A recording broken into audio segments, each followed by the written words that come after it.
Nu blir det känslosamt. Det blir vackert. Religiöst. Jag föreslår att ni tar fram någonting att snyta er i.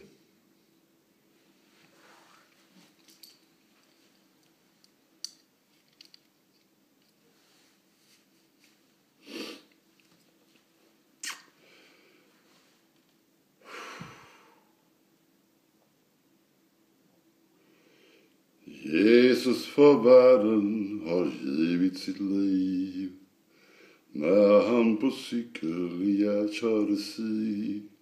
Åh, vilken kova med lös grus och sand. Ingen har någonsin sladdat som han.